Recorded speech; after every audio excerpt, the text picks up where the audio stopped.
Long Island City, Queens, corner of Jackson and Crane and 46th Street, outside PS1, old school building, M Wells Dinette. Today's a story about Sarah and Hugue living the dream. Husband and wife opened up M Wells Diner years back. Absolutely, the place exploded for a one-year run that was like a comet.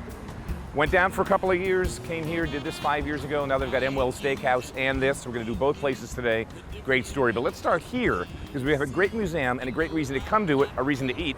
And on Friday nights all summer long, at 3 in the afternoon till 9, they got outdoor parties with falafel, shawarma, great DJs, great music, and his great food. That's right, this guy. I'm Mike Colameco, industry insider. Been in the business my whole life, and I know what it takes to succeed. Each week we'll take you into real kitchens, filmed in real time. Backstage passes to a day in the life of chefs, restaurateurs, and their teams. The competition's fierce. Careers, life savings, and reputations hang in the balance. These are my people, and this is their passion. And that's what's next on Mike Colameco's Real Food.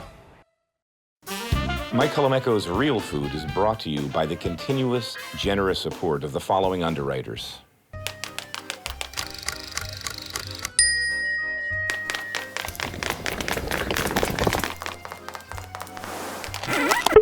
Extra virgin olive oil from Colavita, an Italian family brand. Rachel Ray's signature specialty food line, designed for preparing meals at home.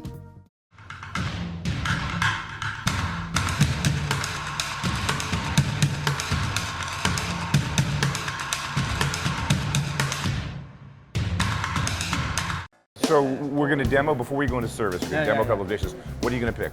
I'll start with like a spaghetti sandwich. Which is Something classic. but classic. For that, like we need like day-old spaghetti, right? And we just crack an egg on it, right? And we mix it so it's gonna bind everything together. The egg binds everything together. Yeah, that's as simple as that. So what year did the original M Wells Diner open? 2009, right? 2010. I think 10? we got married in 09. And, Yeah, well, like we're still fighting about when we possibly got married. Usually, like always, no, we get married after, and the other way around. You picked this like kind of beaten up old literal diner in, I don't want to say it's the middle of nowhere, but it kind of was in 2009 or 2010. And you were totally marching by your own beat. It was like, we're gonna open up, it's just the two of us, maybe there was another person. It was really just you in the front, you in the kitchen. We had so little to rely on, but each other, right? Each other, and like a little money that we invested. I mean, God forbid, the rent was cheap. Like, if we don't do right, we'll just move on. I mean, that's why we lost our lease, because it wasn't a serious contract. It was a serious contract for 18 months, and we thought, well, something will come of something, whether we stay or we go. It's going to be great no matter what. And sure enough. Right, and the truth is something did come of something. Yeah. Because you got so much buzz. The developers nearby were like, whoa, these guys are a force. It's the cheap version of, what's it called Big Night? You know the movie Big Night? They remember do the Big Tampano, Night. right? It's a cheap version Oh, of the that's right, Tampano. that's correct. Was yes. it filmed in Jersey? Yeah. Do we have more cheese? I'd like more cheese. Do we have Parmigiano or Pecorino? If you can give me some, that would make me happy. Pecorino's perfect. All right. You know, we do it also with cheese curds. That's pretty cool. Well, you do poutine at the other place, Yeah. which we definitely have to see tonight. No, we do it great. I mean, I've been making a lot of poutine in my life. I think. It's your background, brother. Yeah, but you know what? It's the background of many Québécois, man. They're not always good. Right, we're just gonna feel these guys. How long in the oven? They're gonna cook for about 5 minutes, let's say. So this is a little onion roll. We cut it in half. And we do a garlic butter. That's it's just like oregano, chili flakes, and roasted garlic. A little bit of raw garlic all mixed together. So we're just gonna toast that. Once again, like that's a toaster. Also. In the oven, that's right. It's got heat, man. It's a heat source. Butter will melt. And then the next step, like, you know, we top it with like Caesar salad. overdressed Caesar salad. It has to be, that's the whole thing, you know? I'm going to find out, apparently. All right, Caesar salad. Your Caesar salad dressing, eggs, anchovies, lemon, mustard, garlic. We don't do anchovy. We do smoked herring. All right, fish. I have smoked herring. That's the thing. So we're waiting for the patty to be. I'm gonna toss. It's bubbling. Okay, so we have our patty. Okay, it's crispy on the bottom. Yeah. Scoop the guy onto it.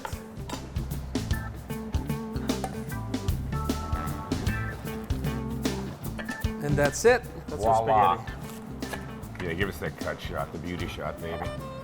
Open that bad boy up. Joe, you ready?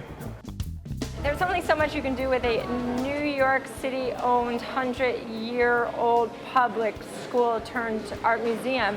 So our thoughts were minimal. Kind of, it's like a little yin and yang. It's quite the white box over there.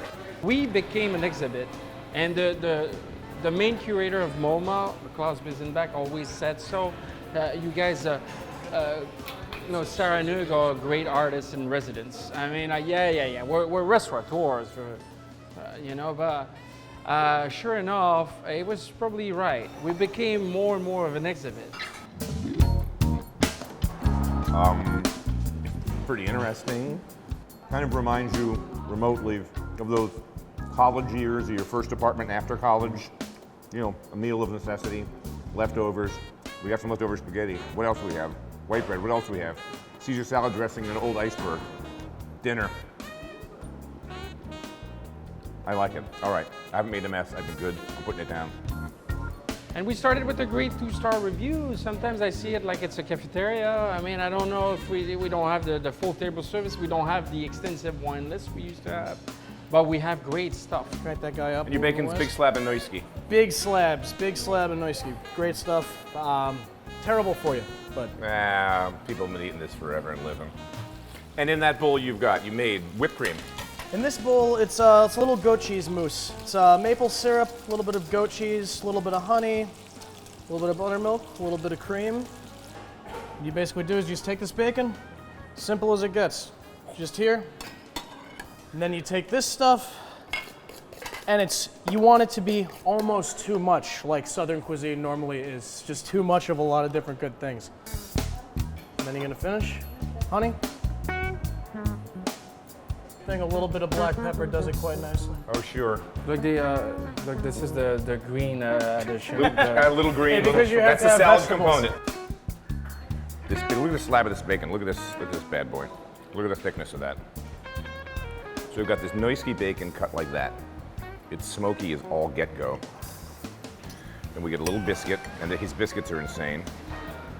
Sweeten it up a little bit. This is heaven. All right, camera's off, we're just eating. Your story I've known forever. We were filming at Franny's in like 2000. You were there on the floor. But as long as I've known you, you've always had this dream of doing this really well curated kind of retail or restaurant food thing. And here, like in Queens, Long Island City, why? You're from Queens. You're a Queens kid? Oh yeah, Queens kid who traveled took subways and buses for most of the part of every day. So perhaps it was because I really dug where I was living and needed to walk to where I worked. And what food? I mean, you've always been in food since I met you. So college and then food, or waiting in tables during college? What brought you into the food space? A cockamamie degree from the University of Vermont that went like this: agricultural, economics, and international development. Not cockamamie at all, very important. Right. I was very passionate about helping, the food stars to me were the farmers, you know? And Sarah just got a diploma. like a few months ago. 2016. And you were at Pied Cochon. This is like Quebecois, the hottest, I mean, arguably or not arguably, it's like, that's been like on the place on the culinary map. So you were there 9 years, 10 years? About 9 years, yeah. 9 years there. And like it was like a big turning point in my life and stuff. For those that don't know, talk about that place, because I mean, there's a cookbook that came out in like Yeah, 06, yeah. 07. So many New York, so many American foodies Yeah. travel. It's like Mecca. You've got to, Yeah. if you're going up there, you've got to go. But for us as a Québécois, long story short, I mean, you know, it was the first time that we had, I think, like a Québécois cooking defined in a restaurant form, you know, with all this pride and stuff. It's just like the this country, we never seceding as, you know, we never been independent, but like food-wise, it was happening for that time.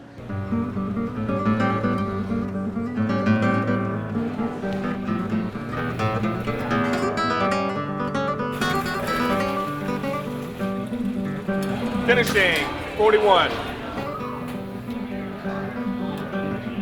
Porterhouse for 2 with its own gratin bone marrow. What's he grading on it? Horseradish? No. Black truffle. Oh, or summer truffle in this case. Holy snarfblat, that's ridiculous. Dogfish, sand shark, same thing. Super abundant, super clean. We don't eat them because they're like weird and cheap and something. The British love them. Burn noisettes, little thyme, little garlic. Hello. Why does everything look so good? This was a auto body shop, a salvage. What was this? It's poured concrete slab. Yeah, totally. But the landlord wanted you guys here again. It was that cachet of your reputation that led them to saying, we want you here. Yeah. What's it going to take? And it kind of gave you this wonderful little incubator space where you really got to play in your fullest now. In terms of what could be a dining room, it could fit 270 people in one turn, and that was so silly to us. It didn't jive with our personalities, and it didn't jive with what we wanted a normal, human-sized place in this type of neighborhood to be. When you guys were opening, like the original buzz, and I cracked up because I didn't know you, but I knew Sarah, and the story was coming together, was you were going to have a combination of a restaurant and like a shipbuilding yard in the same space. You were going to build a catamaran wire. And I'm like, what are they doing over there, man? This is like nobody's... Well, it might be part magazine, actually, but the boat will come, but also we got the can't space. help but have, I mean, we Very nice. like to think that the boat's still around. The spirits was built around the boat. What's the sauce, chef? Sauce au poivre. Man, so that's classic steakhouse, bistro. Flank steak, potatoes have been blanched, refrigerated, then deep fried. Parsley, bingo. Ooh, the trout au bleu. This is a classic rustic dish from kind of the Alsatian region. Requires that you have fresh fish. And that's because when you remove the fish alive, kind of bonk it on the head, then we're gonna drizzle it in a little bit of vinegar. The enzymes from the fresh slime in the fish react with the vinegar, it turns the fish bright blue. From there, poached in a corpillon or a short vegetable stock with some new potatoes and cabbage. This is a very traditional preparation. And then it's served whole, drizzled with brown butter, lots of salt, and a creamy remoulade. It's a fancy name for tartar sauce. That's it. Bingo. Trout au bleu, a signature. Are we good? Yeah, chef. Do it. Poutine. Poutine. 3 things. Cheese, fries, Sauce. gravy, Bingo. right? Has to be cheese curds. So Fries. we got fries with cheese curds in them.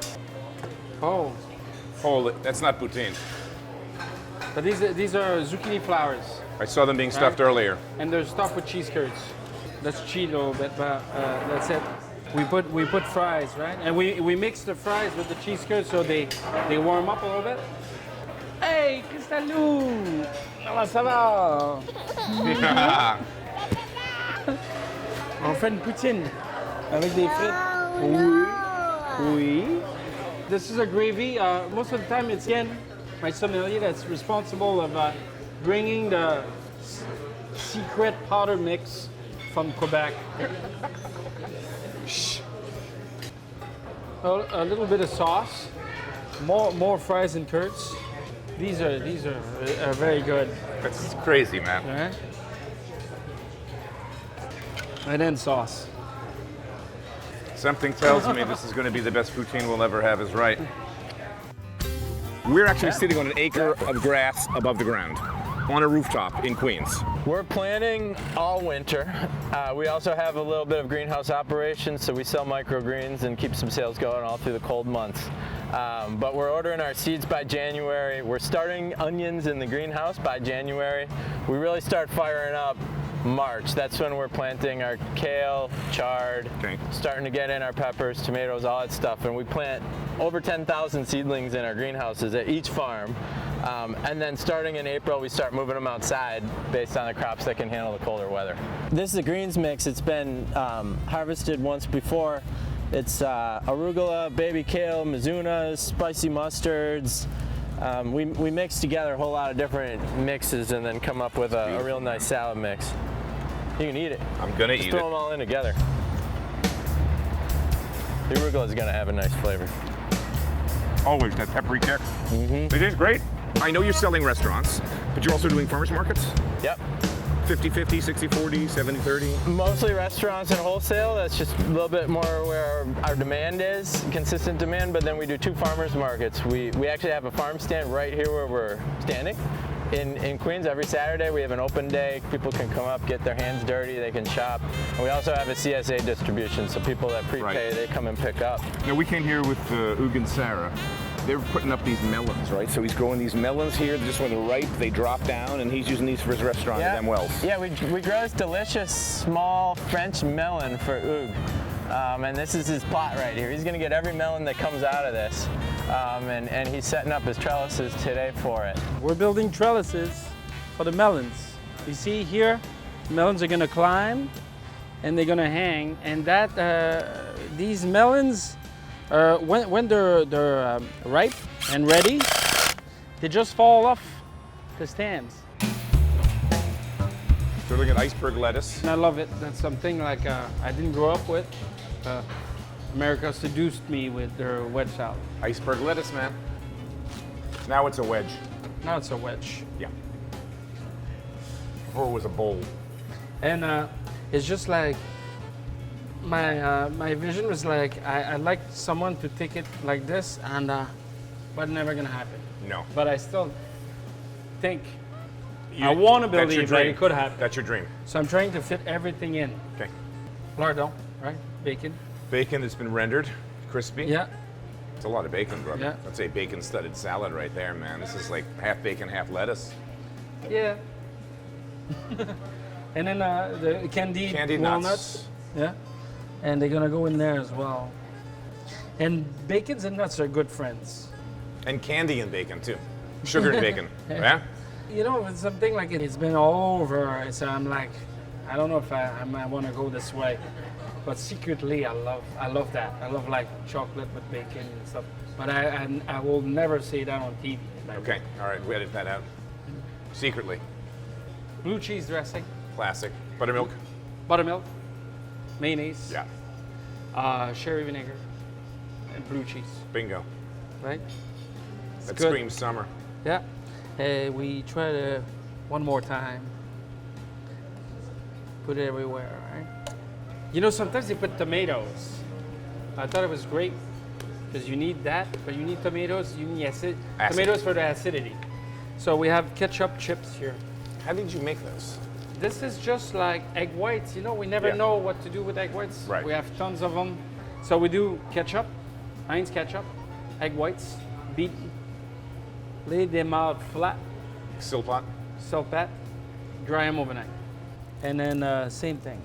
It's gonna give you a little bit of acid relief in there. Acid, crunch and everything. Yeah. But and then we do fried bread. Like crumb? Breadcrumbs fried in garlic oil, right? And we feed it. Beautiful. And crunchy, acid, bacony, candied nuts, romaine that's been grilled a little bit. And then chives. Oh, that's gonna be great. You know, when you started this, I was actually going to attempt to pick that up and bite it. I was going to let you know. I was going to try and take one for the team chef, but I don't think it's actually designed for that. And that's it. I mean, it's a good wedge. It's a classic. I know it's a good wedge, and it's close to the classic. It's beautiful. Better than the classic. Yeah, and it's great. This is like the Likud Oysters, right? It's just it's half a dozen off the shell on a rye bread. Of the thousands of restaurants that I've eaten in, there's very few, if any, that reflect this spirit of like the two people. That is just, no, this is like your little place. Like from the design elements to the food to how you run it. This is like a real atelier. It's like a personal expression of you. This is like coming into your house. Yeah. Every little nickname. I mean, I walked around like, when you come as a diner, I always come and I get a little buzz and I'm having fun and I'm in good conversation. You kind of in your little bubble. And then I came today and it's daylight and I haven't had a glass of wine. I'm looking around like, this place is ridiculously cool. I mean, you guys curated this spot because it's you. Yeah, and you know, we attract the people you know, that are like us, and we have a great team. For me, it's a version of slow food, you know, slowing down the process on the human side. It's not always like, you know, let's not make only carrots, but beets. You know, it's a larger scale of. I mean, I don't have to explain it that way. It's just we do what we want, and we're fortunate enough. But we're never alone. To do what we want. So this is the signature salad, otherwise known as chef salad in other restaurants, except the chef here is Hugue. Duck hearts, duck breast prosciutto, ginormous croutons. That's like a meal for two. All right, Solomon Gundy, all yours. Yeah, Waffle time. totally. Let's do it. Great. Using this guy, waffle maker. Classic. It's a wearing waffle maker. Of course, everyone does, right? That's right, we're gonna do an infomercial in a second. Little non-stick spray will apply. And we like the taste of it a lot. And that Pam on a hot pan, yeah man. It's butter, right? But it doesn't look as good as it could. This is a blini batter with herbs added to it. Bingo, lid down. Flip it over. Do we set a timer? How do we know when it's ready, chef? It smells, usually it smells. And that's a segue to, because like one of the garnishes is gonna be smelts. You know, because like it smells. So you say that sometimes, but sometimes we don't. These are pickle smelts. And then these guys, we're just gonna slice them a little bit. Okay. Waffle.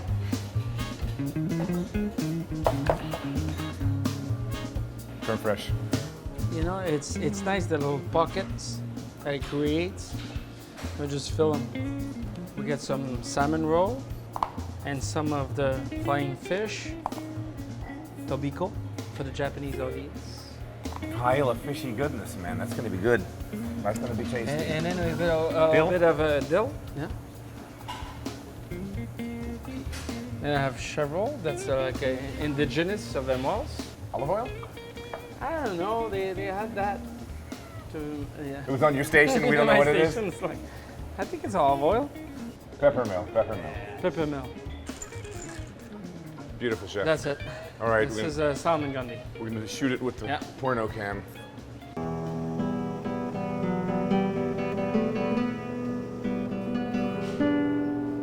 Hey, Chef, thanks for having us. Pleasure, man. Thank you, Mike. Had some great meals here. You poured some great wines for us. You play guitar. We have all this in common. We can go on and on talking about just guitars. A lot of stories. We can't do in that. It's a common. different show. I Hugue think and Sarah have blown up. M Wells is great. You've got this kind of eccentric, eclectic, very personal menu. Yeah. How do you pair the wines for this? Because the wine list is really interesting. Well, obviously we have raw bar, we have fish, we have meat. Right. There's options like all across the board for a wide array of wines. I like that I can put my nose in a glass and I don't think of how it's made, but the wine talks too. The wine is there for you. Let this wine talk to us. Yeah, You just come got on. back from Greece. I just got You've back got a from rosé Greece. from Greece. That's a very nice rosé from Santorini.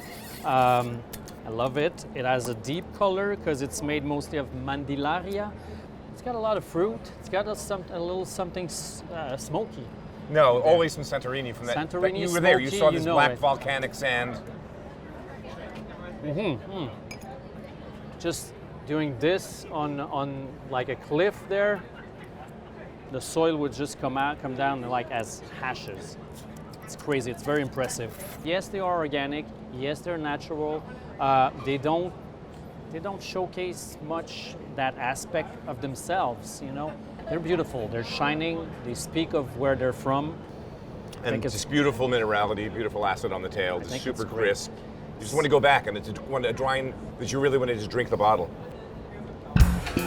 All right, the name is Steakhouse. There is a steak. It's a T-bone, but it's venison. It's a venison T-bone. You know, we're trying more and more to get away from beef. This is from a farm in Quebec, Montebello, near Ottawa. It's beautiful, it's consistent and stuff. It comes here fresh. It's insane. Venison, it's gaming, Yeah. it's natural, got a wood fire. Yeah. Bingo. Yeah. And this is Julian, my chef de cuisine here, and he's great. And you know, he can handle that heat. He's been here all which day. is I'm a wimp by like working over there, like at the raw bar. The where opposite it's side cold. of the kitchen on the Yeah. cold bar, yeah. Yeah, Near the actual bar where it's cold.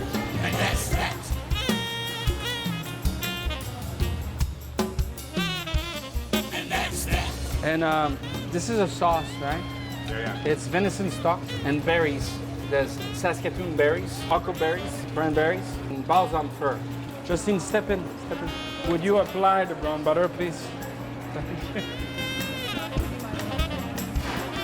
That's a great from. Superb.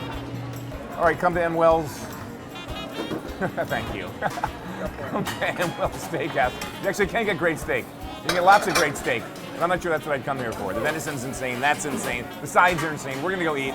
All the apps are great. It's like Hugue is great. He's cooking food that he loves for him, for Sarah, and for us. And to them, I say, thank you. Thank you, Team M Wells. Mike Colameco's Real Food is brought to you by the continuous, generous support of the following underwriters.